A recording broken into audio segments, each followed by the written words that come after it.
Hello दोस्तों, मैं गुंजन सिंह स्वागत करती हूँ आपका आपके अपने चैनल टारगेट विद हिंदी पर। तो दोस्तों, हिंदी साहित्य के मोस्ट इम्पोर्टेंट क्वेश्चंस की सीरीज़ में हम लेकर आए हैं 30 का पीस। इसी 30 के पीस के माध्यम से हम पिछले वर्षों में आए हुए तथा आगामी विभिन्न परीक्षाओं में आने वाले अति संभावित प्रश्नों को topic wise with explanation clear करते चलेंगे। और आज की सीरीज़ में हम लेकर आए हैं सुमित्रा नंदन पंत से रिलेटेड 30 महत्वपूर्ण क्वेश्चंस जो एग्जाम के पॉइंट ऑफ व्यू से हर एक एग्जाम के पॉइंट ऑफ व्यू से मोस्ट इम्पोर्टेंट होंगे। दोस्तों, अगर आप हमारे चैनल पर नए हैं तो प्लीज चैनल को सब्सक्राइब करें, बेल आइकन के बटन को अवश्य प्रेस करें जिससे हमारे आने वाली हर एक वीडियो का नोटिफिकेशन आपको मिल सके। तो चलिए बिना समय को व्यर्थ गवाए शुरू करते हैं। और आज की सीरीज में हमारा फर्स्ट क्वेश्चन है, चिदम्बरा के रचनाकार हैं।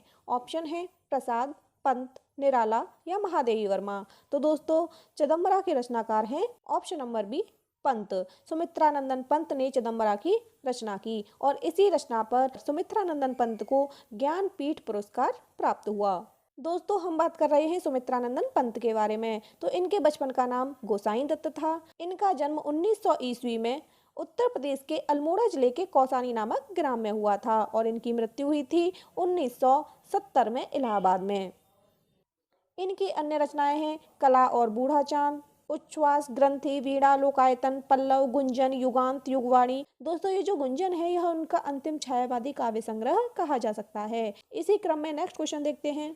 अपने काव्य जीवन के उत्तर में अरविंद दर्शन से प्रभावित कवि हैं। ऑप्शन है महादेवी वर्मा, सुमित्रा नंदन पंत, जयशंकर प्रसाद या अज्ञेय। तो दोस्तों, सुमित्रा नंदन पंत इन्होंने अरविंद दर्शन के आधार पर नया दर्शन ढूंढने का प्रयास किया, लेकिन फिर भी उनकी रचनाओं पर अरविंद दर्शन की गहरी छाप है।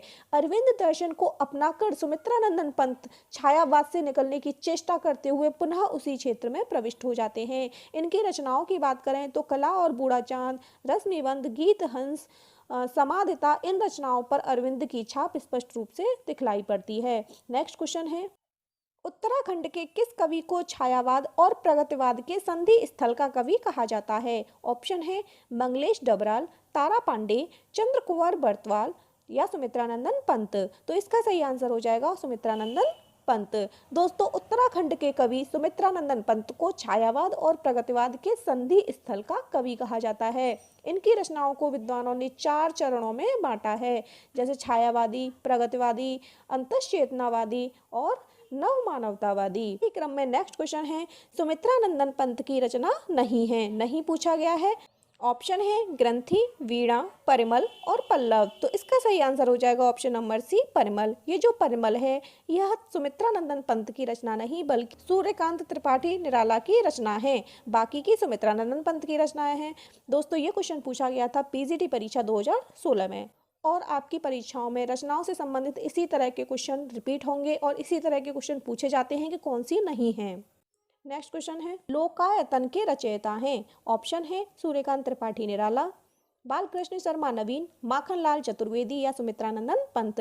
तो दोस्तों, इसका सही आंसर हो जाएगा option number D, Sumitra Nandan Pant. दोस्तों, लोकायतन की रचना सुमित्रा नंदन पंत ने की थी और इस पर इनको सोवियत लैंड नेहरू पुरस्कार प्राप्त हुआ था। नेक्स्ट क्वेश्चन है, पंत जी की ग्राम्याकृति का संबंध है। ग्राम्याकृति की बात हो रही है दोस्तों। ऑप्शन है ग्रामीण परिवेश से, प्रगतिवादी दृष्टि से, कल्पना लोक से या नई कविता से। तो दोस्तों, इसका सही आंसर हो जाएगा ऑप्शन नंबर ए, ग्रामीण परिवेश से। पंत जी ने ग्राम्य में गांव की विविध समस्याओं का आकलन किया है। इसी क्रम में नेक्स्ट क्वेश्चन देखते हैं, प्रकृति का सुकुमार राजकुमार किसे कहा जाता है? ऑप्शन है प्रसाद, पंत, निराला या बच्चन। तो दोस्तों, ये जो सुमित्रा नंदन पंत हैं इनको प्रकृति का सुकुमार कवि या प्रकृति का सुकुमार राजकुमार भी कहा जाता है। दोस्तों, इनके काव्य में प्रकृति के मनोरम रूपों का मधुर और सरस चित्रण मिलता है। आंसू की बालिका, पर्वत प्रदेश में प्रवास आदि कविताओं में प्रकृति के मनोहर चित्र विद्यमान हैं, जिनमें कवि की जन्मभूमि के प्राकृतिक सौंदर्य का वैभव दिखाई देता है। तो दोस्तों, इस तरह हम कह सकते हैं कि जो पंत जी हैं यह प्रकृति के सुकुमार कवि हैं। नेक्स्ट क्वेश्चन है, पंत की रचनाओं का प्रकाशन की दृष्टि से सही क्रम है। ऑप्शन है गुंजन, युगांत, ग्राम्या या लोकायतन। सेकंड ऑप्शन है लोकायतन, ग्राम्या, युगांत या गुंजन, गुंजन, ग्राम्या, लोकायतन, युगांत या ग्राम्य, युगांत, गुंजन या लोकायतन। दोस्तों इसका सही आंसर हो जाएगा ऑप्शन नंबर ए, गुंजन, युगांत, ग्राम्य और लोकायतन। दोस्तों यही इसका सही क्रम है। गुंजन का प्रकाशन हुआ था 1932 में, युगांत 1936 में, ग्राम्य 1940 में और लोकायतन 1964 में। नेक्स्ट क्वेश्चन है, निम्नलिखित पुस्तकों में से किसकी भूमिका को छायावाद का घोषणा पत्र कहा जाता है? ऑप्शन है अनामिका, पल्लव, परिमल या कामायनी। तो सुमित्रा नंदन पंत के पल्लव की भूमिका को छायावाद का घोषणा पत्र स्वीकार करते हुए डॉक्टर नगेंद्र ने कहा था कि पल्लव की भूमिका हिंदी के छायावाद के आविर्भाव का ऐतिहासिक घोषणा पत्र है। साथ ही उन्होंने माना कि पल्लव की भूमिका में पंत ने भाषा, अलंकार, छंद, शब्द और भाव के सामंजस्य पर विचार व्यक्त किए हैं, जिससे स्पष्ट हो जाता है कि कवि भाषा के प्रयोग में कितना जागरूक है। तो हमारा ऑप्शन नंबर बी, पल्लव, सही हो जाएगा। नेक्स्ट क्वेश्चन है, निम्नलिखित में से कौन सी रचना महाकाव्य नहीं है? ऑप्शन है कामायनी, प्रिय प्रवास, साकेत या पल्लव। तो दोस्तों इसका सही आंसर हो जाएगा option number D, Pallav. Pallav महाकाव्य नहीं है। यह 1928 में रचित सुमित्रा नंदन पंत का एक आरंभिक काव्य ग्रंथ है। बाकी ये जो कामायनी है यह जयशंकर प्रसाद के द्वारा लिखा गया महाकाव्य है। प्रिय प्रवास अयोध्या सिंह उपाध्याय हरिऔध के द्वारा लिखा गया महाकाव्य तथा साकेत मैथिली शरण गुप्त के द्वारा लिखा गया एक महाकाव्य है। नेक्स्ट क्वेश्चन है, बुरांश कविता के रचयिता हैं। बुरांश कविता के रचयिता ऑप्शन है श्यामाचरण पंत, सुमित्रा नंदन पंत, डॉक्टर लीलामणि उप्रेती या शिरोमणि पाठक। तो दोस्तों सुमित्रा नंदन पंत की बात हो रही है। इस कविता के रचयिता हैं सुमित्रा नंदन पंत। सुमित्रा नंदन पंत ने कुमायूनी में केवल एक कविता लिखी और वह कविता है बुरांश पर। कुमायूनी के प्रसिद्ध कवि हीरा सिंह राणा ने अपनी पुस्तक बुरांश में कविता देते हुए वहां के जेवरों का वर्णन किया है। नेक्स्ट क्वेश्चन है, हिंदी साहित्य में महाप्राण किस कवि के लिए प्रयुक्त होता है? ऑप्शन है तुलसीदास, निराला, जयशंकर प्रसाद या सूरदास। तो दोस्तों हिंदी साहित्य में महाप्राण सूर्यकांत त्रिपाठी निराला के लिए प्रयुक्त होता है। निराला जी ने स्वच्छंदतावादी विचारधारा के साथ बड़ी प्रसिद्ध गद्य रचनाएं चतुरी चमार, बिल्लेसुर बकरेहा इत्यादि प्रस्तुत की थी। नेक्स्ट क्वेश्चन है, कुकुरमुत्ता, नए पत्ते और तुलसीदास ये अलग अलग रचनाएं हैं दोस्तों।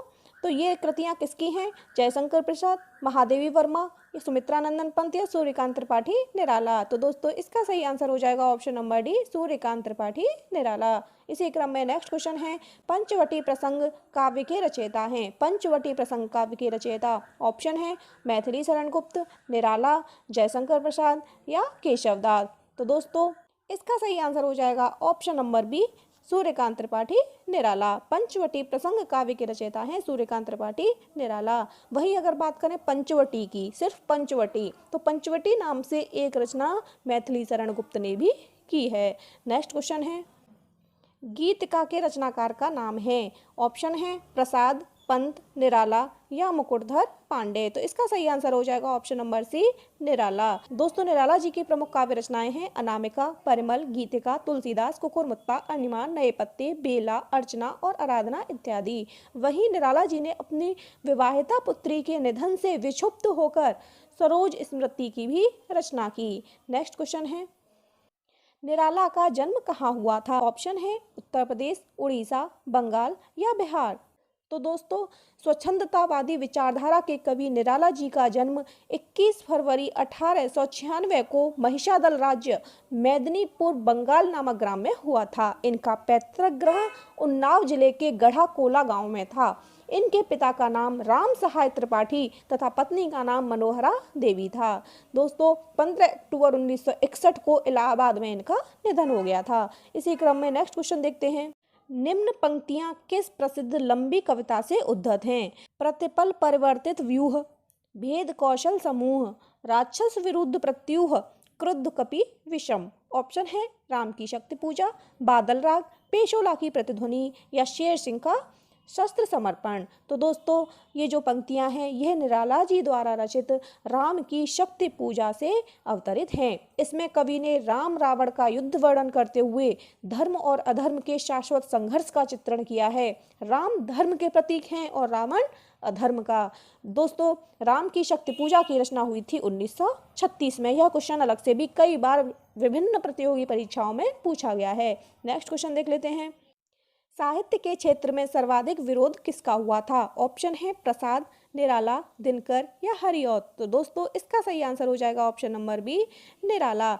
दोस्तों निराला जी को केवल व्यक्ति के रूप में ही परिस्थितियों का तीव्र विरोध नहीं सहना पड़ा, बल्कि कवि के रूप में भी उनका प्रबल विरोध हुआ। इसका प्रधान कारण तो उनकी मौलिकता है, जो कवि के दीप्त अहंकार की साहित्यिक अभिव्यक्ति है। दोस्तों सन 1916 में जूही की कली का प्रकाशन उस युग के साहित्य चेताओं के लिए एक चुनौती बनकर सामने आया। उसमें व्यक्त प्रणय केल के चित्र और मुक्त छंद का शक्तिशाली शिल्प दोनों ही तत्कालीन मान्यताओं से मेल नहीं खाते थे, किंतु निराला अपनी धुन के पक्के और फक्कड़ स्वभाव के व्यक्ति थे। उनके काव्य में आरंभ से ही विविधता के दर्शन होते हैं। नेक्स्ट क्वेश्चन है, निराला की निम्नलिखित कविताओं में से कौन सी लंबी कविता नहीं है? ऑप्शन है भिक्षुक, कुकुरमुत्ता, सरोज स्मृति या राम की शक्ति पूजा। तो दोस्तों ये जो भिक्षुक है यह एक लंबी कविता नहीं है। बाकी कुकुरमुत्ता, सरोज स्मृति और राम की शक्ति पूजा ये तीनों निराला जी की लंबी कविताएं हैं। बाकी बादल राग और तुलसीदास ये भी इनकी लंबी रचनाएं हैं। नेक्स्ट क्वेश्चन है, निराला की बादल राग कविता का संबंध किससे है? छायावादी सौंदर्य से, प्रगतिवादी चेतना से, प्रयोगवादी चेतना से या प्रकृति के सौंदर्य से? तो इसका सही आंसर हो जाएगा दोस्तों ऑप्शन नंबर डी, प्रकृति के सौंदर्य से। दोस्तों निराला की बादल राग कविता परिमल से अवतरित है। यह वातावरण प्रधान रचना है। कवि ने इस कविता के माध्यम से प्रकृति के कठोर रूप का चित्रण किया है। इसमें मुख्यतः ध्वनि, नाद और रूपक के माध्यम से युद्ध और विप्लव का रचनात्मक वातावरण तैयार किया गया। रचनात्मकता ही उसकी अंतर्दृष्टि है। विधवा, दीन और भिक्षुक में सहने के माध्यम से जिस करुणा का सृजन किया गया है वह बादल राग में गर्जन, तर्जन, विप्लव और प्रहार में बदल गई। दोस्तों के आधार पर निराला जी की बादल राग कविता का संबंध किससे है? प्रकृति के सौंदर्य से। नेक्स्ट क्वेश्चन है, धिक जीवन जो पाता ही आया है विरोध पंक्ति में किसके जीवन सत्य की अभिव्यक्ति मिलती है? ऑप्शन है सूर्यकांत त्रिपाठी निराला, हनुमान, लक्ष्मण या विभीषण। तो दोस्तों यह पंक्तियां सूर्यकांत त्रिपाठी निराला की कृति राम की शक्ति पूजा से ली गई है। इसमें मौजूद हताशा की, पराजय की, अकेले रह जाने की पीड़ा और निराशा का गहरा बोध है। यहाँ निराला ने राम के ही नहीं बल्कि अपने अभावग्रस्त जीवन की भी गहरी अनुभूति को प्रदर्शित किया है। इसका सही आंसर हो जाएगा option number A, Suryakant Tripathi Nirala. Next question है, निराला की अंतिम कविता है। ऑप्शन है राम की शक्ति पूजा, तुलसीदास, सरोज स्मृति या पत्रोत्कंठित जीवन का विष बुझा हुआ है। तो दोस्तों इसका सही आंसर हो जाएगा ऑप्शन नंबर डी, पत्रोत्कंठित जीवन का विष बुझा हुआ है। यह निराला जी की अंतिम कविता है और यह 1961 में लिखी गई। नेक्स्ट क्वेश्चन है, मुक्त छंद के प्रणेता हैं। ऑप्शन है निराला, नागार्जुन, जयशंकर प्रसाद या महादेवी वर्मा। दोस्तों मुक्त छंद के प्रणेता हैं सूर्यकांत त्रिपाठी निराला। मुक्त छंद के प्रणेता हैं सूर्यकांत त्रिपाठी निराला। निराला की कविता का जो प्रारंभ है वह मुक्त छंद से ही होता है। जूही की कली 1916 उनकी पहली रचना है जो कि मुक्त छंद में ही है। नेक्स्ट क्वेश्चन है, प्रिय स्वतंत्र रव अमृत मंत्र नव पंक्ति वाली कविता का संबंध है शंकर प्रसाद से, भवानी प्रसाद से, सुमित्रा नंदन पंत से या सूर्यकांत त्रिपाठी निराला से? तो दोस्तों इस पंक्ति वाली कविता का संबंध सूर्यकांत त्रिपाठी निराला से है। उनकी यह कविता मुक्त छंद के अंतर्गत वरदे वीणा वादनी शीर्षक के अंतर्गत प्रकाशित है। दोस्तों निराला जी ने काव्य, उपन्यास, कहानी, समालोचना, निबंध इत्यादि लिखे हैं। नेक्स्ट क्वेश्चन है, निराला की जूही की कली उदाहरण है। निराला की जूही की कली उदाहरण है। ऑप्शन है मात्रिक छंद का, वर्णिक छंद का, मुक्त छंद का या इनमें से कोई नहीं। तो अभी डिस्कस किया था कि जो जूही की कली है 1916 यह उनकी पहली रचना है और यह मुक्त छंद की रचना है। नेक्स्ट क्वेश्चन है, निम्नलिखित में निराला की व्यंग्य परक कविता कौन सी है? ऑप्शन है तुलसीदास, कुकुरमुत्ता, सरोज स्मृति या तोड़ती पत्थर। तो दोस्तों इसका सही आंसर हो जाएगा option number B, Kukurmutta. Kukurmutta Suryakant Tripathi द्वारा 1941 में रचित व्यंग्य परक कविता है जिसका मूल स्वर है प्रगतिवादी। दोस्तों यह निराला के काव्य संकलन नए पत्ते में संकलित है। इसी क्रम में नेक्स्ट क्वेश्चन है, अनामिका काव्य किसके द्वारा रचित है? ऑप्शन है अज्ञेय, निराला, धूमिल या सुमन। तो दोस्तों इसका सही आंसर हो जाएगा ऑप्शन नंबर बी, निराला। जैसे कि अभी डिस्कस किया था निराला जी की प्रमुख रचनाओं के बारे में। इनकी प्रमुख काव्य रचनाएं हैं अनामिका, परिमल, गीतिका, तुलसीदास, कुकुरमुत्ता, अणिमा, नए पत्ते, बेला, अर्चना और आराधना इत्यादि। दोस्तों अनामिका की रचना 1923 ईस्वी में हुई थी। नेक्स्ट क्वेश्चन है, परिमल किस कवि की रचना है? ऑप्शन है मैथिली शरण गुप्त, जयशंकर प्रसाद, रामधारी सिंह दिनकर या सूर्यकांत त्रिपाठी निराला। तो दोस्तों इसका सही आंसर हो जाएगा सूर्यकांत त्रिपाठी निराला। दोस्तों परिमल की रचना हुई थी 1930 ईस्वी में।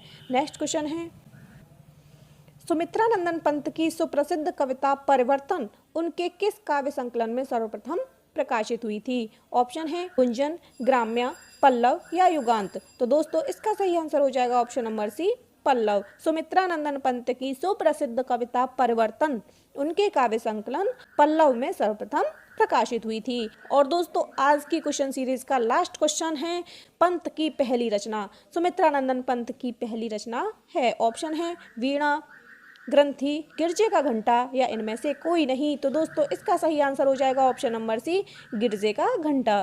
दोस्तों सुमित्रा नंदन पंत की पहली रचना है गिरजे का घंटा। यह उनकी कविता है जिसकी रचना 1916 ईस्वी में हुई थी। वहीं अगर अंतिम की बात करें तो जो गुंजन है वह उनका अंतिम छायावादी काव्य संग्रह माना जाता है। तो दोस्तों अगर आपको हमारी क्वेश्चन सीरीज पसंद आई हो तो प्लीज़ लाइक करें, शेयर करें और हमारे चैनल को सब्सक्राइब करें।